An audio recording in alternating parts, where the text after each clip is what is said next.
everyone and welcome to my YouTube channel. My name is Katie and I am the Tatted Teacher on Instagram and Teachers Pay Teachers, and I'm here to officially and finally do my video on my data collection binders for IEPs. So first and foremost, these binders take a very long time to make. They are very front loaded in the amount of effort, time, and energy that you need to put into making them. But I promise you that they are worthwhile, and even the custom pages take a minute to make, but in the long run it's worth it. It saves a lot of time and energy. I can give these binders to any adult in my classroom, and they are able to progress monitor my kids, grade things correctly, and record it correctly, so that it saves me a lot of time when it comes to progress reports. So, things that you need to make these binders. First of all, binders. I get the 2-inch binders from not Walmart, you can get them from wherever, but I usually like the Up and Up brand from Target, not necessary. I think this time I got all my binders from Staples because they were on sale. It doesn't matter. But 2-inch binder, cardstock of your choice. I know a lot of teachers who teach special ed are into color coding. I don't really care to do that. I would rather things be in the color scheme of my classroom, which are my favorite colors. So I get this paper from Michaels. It was on sale over the summer, 3 packs for $10. So my kids' goals, I put in the printer like every sheet of paper and then rotate back. So all of their stuff ends up being like a rainbow of these in various orders. Again, no rhyme or reason, it's just my favorite color. If you do want to do the color coding, that's also an option. Other than that, you need the 2-inch binder, the cardstock, a printer, regular white printer paper, and the plastic sleeves to put the paper in. These end up making dividers for your binders, and kind of keep things all together. Also keep in mind that I am showing you how to make binders for my self-contained class, which is only 8 students in Ohio. The multiple disability units are capped at 8 students. But at the tail end of this video, I'll tell you what I did for the first 3 years that I taught when I was teaching full inclusion, and I had 16 students that I was required to progress monitor on my own because nobody wants to carry around 16 binders, and I totally understand that. So, first things first, making the dividers. So, you need your cardstock and your printer, your regular printer paper, and your plastic sleeves. So, there are a few things that I put on the divider that I think are helpful. One, at the top of every divider is the student's name. Not that you are knocking things out of binders or taking things out of binders, but for whatever reason, something happens, their name is at the top of everything. I also, on my progress monitoring sheets, even though I know who I'm progress monitoring, I put their name on everything, because if anything were to happen to any of the papers, I want to know who they go back to. If for some reason something gets out of order and I have to put it back in a binder, or it gets left somewhere, or I find it somewhere, I know who it belongs to. The second thing that is on here is the type of goal that it is. So whether it's math, reading comprehension, reading fluency, behavior, sensory processing, whatever it is, that goes at the top right below their name. Their goal gets cut into a rectangle. This is where you need your regular white computer paper. My school uses a program called Progress Book, and there's an option, not in our new update, although it's supposedly coming in September, but Progress Book has a way of printing what's called an IEP at a glance, and it just prints the kids like goals, but in the rectangle it prints like their goal on one side and then all the objectives that go with it, but they're all in one size rectangle. That is ideal because then you're not having to retype everything or copy and paste anything. But if you don't have an IEP at a glance as an option, the next best option is to use a Google Doc or a Word document to type up their goals and objectives. If you end up typing them yourself, best thing to do is put the goal and objective number next to the, not necessarily next to the goal, but next to each objective. So if it's the first goal on their IEP, on the IEP it should have like 1.1, 1.2, 1.3 for their objectives, and I put those on the sheet either by hand, if you're using the IEP at a glance because it won't print them, or if I type them out, I'll type that, like indent everything, type that, and then that way it just helps everyone know what to record where, and I'll show you what the recording sheet that I've created looks like. So goals and objectives get put in the middle, and then at the bottom it says progress monitoring. At my school in Ohio, you are supposed to progress monitor the way that you have indicated on the IEP. So below your goal in section 6 of the IEP, there's how you are choosing to progress monitor, whether it be work samples, checklists, rubrics, etc., etc. Whatever you pick, I put that at the very bottom so that I know and my aides know exactly how we're supposed to be taking data on this. Can you take data in more than one way? Yes. Does it have to also be in the way that you indicated on the IEP? Yes. So I just put that in there so that I make sure if I said checklists, I need to have checklists and whatever else I want to use, but checklists have to be a part of it. So when you get it all put together, it will look not like this. I used an old student, so I put tape over, but so Larry has a math goal. This is his math goal, and I'm progress monitoring it apparently via checklist, which very odd for math, but that's fine. So this is what you'll make for every goal, and so the student will have multiple of these put into their binder, and then all of their stuff is going to go behind it. So the stuff that goes behind it is some of it from TPT that I have bought over the years that I like to use as progress monitoring sheets. Some of it I've made custom. So I'll show you a couple examples in here as well. When I fill these binders, so when I'm putting everything behind these dividers, I make sure that I have anywhere from 9 to 18 weeks of stuff.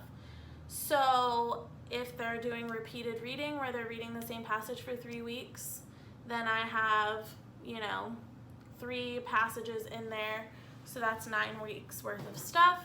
And I make sure that I have that way when I pull out that binder to progress monitor that child, I'm not frantically looking around, because I would be lying if I said I didn't do that my first year of teaching, where I pull out their binder, I go to progress monitor them, and I have none of the papers that I need. So then I'm running back to my room, I'm trying to print stuff really quickly, I'm wasting the kids' time, I'm wasting my time, and I'm wasting the time that I've set aside to progress monitor by going and printing stuff out. So, like I said at the beginning, it's very front loaded, it's a lot of work right off the bat, but it will benefit you in the long run. So for 9 weeks after you set it up, you don't have to think about, what am I pulling out? Is it gonna be in there? It'll be in there because you've already put 9 weeks worth of stuff in there. 18 if you're feeling super ambitious. Usually not first quarter though. So let me flip you guys around and show you what my sheets really look like, because I made a fake one, and then I'll show you some of the custom sheets that I've made. Okay, so these are what the binder dividers look like. Basically, it's going to have the child's name, the goal. This is where you'll paste that portion of either the IEP at a glance or the typed version on Word or whatever of their goals and objectives. And then the bottom has progress monitoring and how you're doing that per the IEP. This one is a fake one for my apparent hypothetical child, Larry. For reading comprehension, it's going to be done with work samples. So, yeah.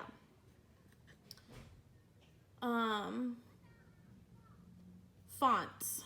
This is Magnolia Sky from dafont.com. The one where goal is written and progress monitoring is BB Pam Jim Forever. And then this one where reading comprehension and work samples is AG All You Need Is Sleep. Then we have the master copy of all my custom progress monitoring sheets. For writing, we have a sheet for dictated sentences. We have these sheets for multiple paragraph writing with graphic organizers and then where they write their full paragraph. And then all of these grading pieces at the bottom correspond with their goals for their goal sheets and their objectives, so that when I go to write progress reports, it's not such a huge deal to find the percentage I need for the section I need it in. This is for a 1 paragraph with an organizer. Also goes along with goals and objectives. Same thing here, this is just a different version. Again, always implementing the grading portion so that me and my aides or whoever is helping with progress monitoring is grading things correctly and we're grading them the same every time. Reading, we have word lists for blends. This is just for 1 quarter. We switch up the words every quarter or every like 9 weeks or whatever. Diagraphs, then this is the grading sheet that I came up with. You put the date at the top, you write the words, and then you give them a grade out of 10. Just really simple to have all the grading sheets on one sheet. Sorry, my camera is like so freaking wobbly. I like can't hold my thing together. Reading comprehension, this was working on identifying characters, plot, and setting in a story. Main idea, theme and main idea. This one was for like a life skills goal.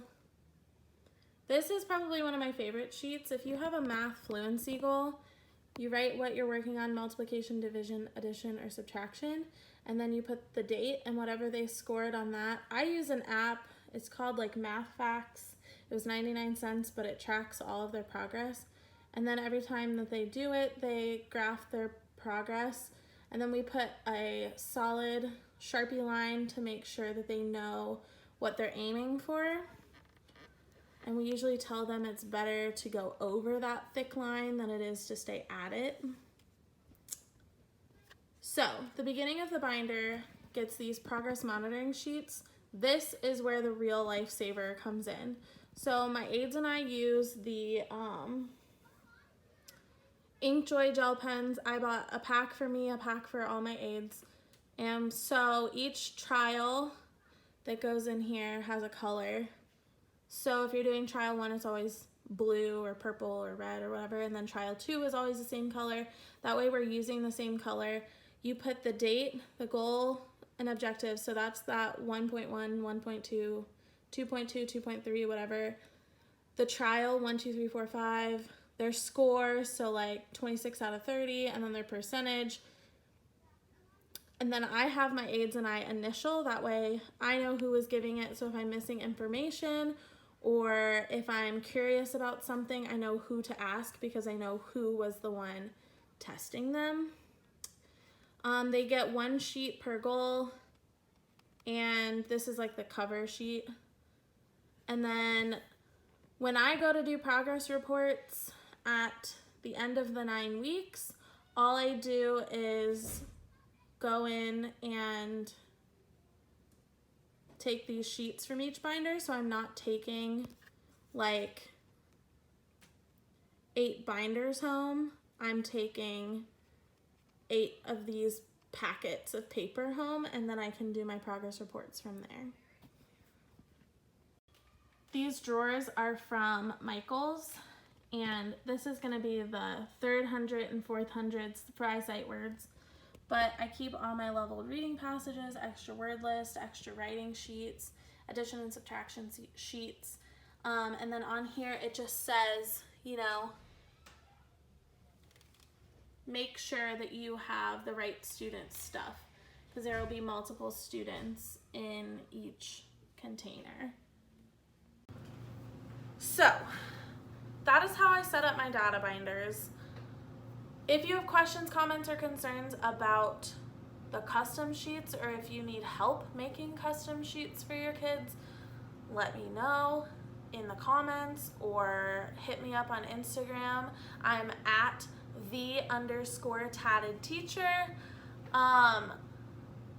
Here's some takeaways. So these, I have an individual binder for each kid. I did not do that when I did full inclusion. I did one binder per goal type or per subject per grade level.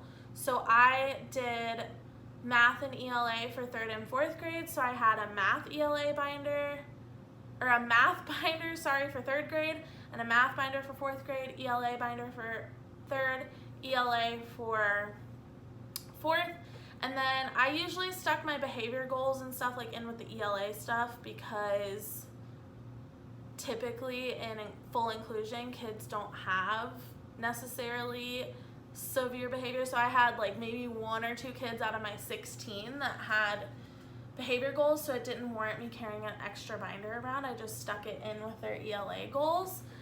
And then with these dividers, the kid's first name and their contact information went on the first page, and then they had like their math fluency and their math like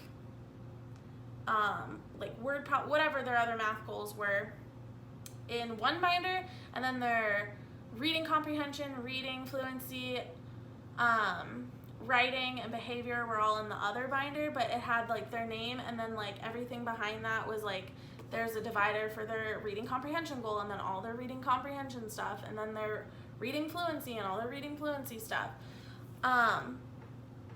That I still used a 2-inch binder, although the ELA one gets really thick, so maybe a 3 or 4-inch binder might be a better bet if you have a larger caseload. Again, the biggest thing that I can tell you is prep, okay? Because even though it's a lot of work up front, and I probably stay till 8 o'clock at school for like 2 or 3 nights when I'm putting all these together, but 2 or 3 nights of staying late versus being flustered every time I have to progress monitor, it's just not worth it to me to be flustered. I would rather stay late a couple nights a week to get these done. So again, if you have questions, comments, or concerns, feel free to hit me up on Instagram, comment below, like and subscribe. I'll try to do more videos and maybe, I don't know, look a little nicer, but this has kind of been my baby since I started teaching, because nobody really tells you how to do all this, and so it's something I've sort of created from scratch, and I'm really proud of it, and I'm really proud of, you know, how I have done with progress monitoring since I started teaching. Believe me, I was a hot mess express my first year.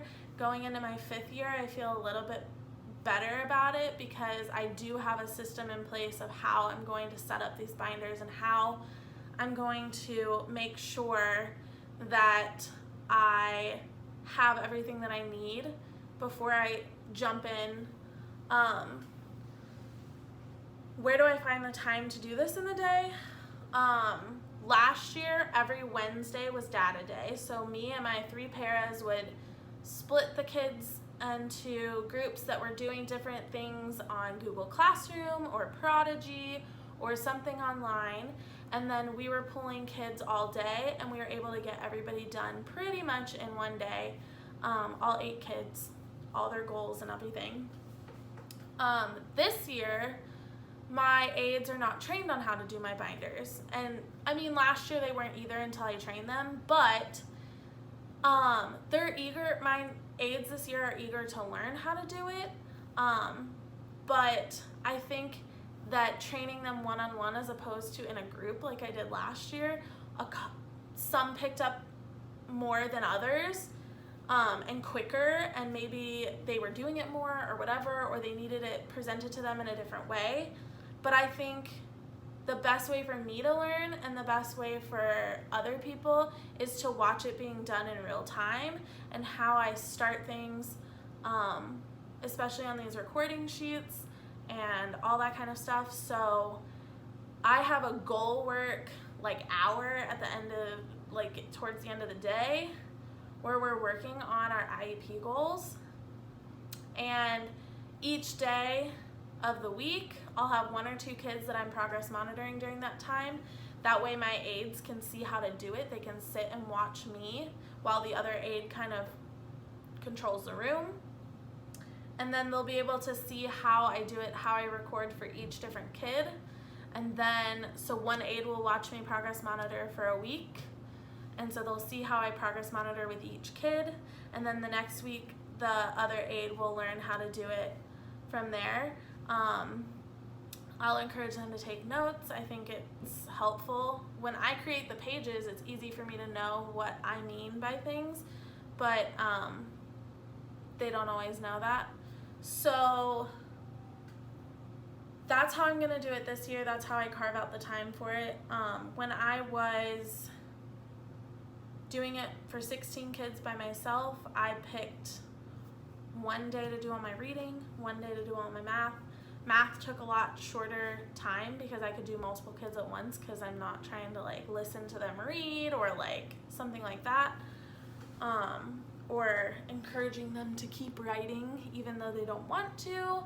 So again, hit me up if you have any questions. Like and subscribe if you think that this video was helpful, and I will post a link to it on my Instagram under my link tree in my bio. But yeah, so thanks for sitting through my first ever YouTube video. I hope you guys learned something. I hope it was helpful. Again, if you have questions, comments, or concerns, let me know.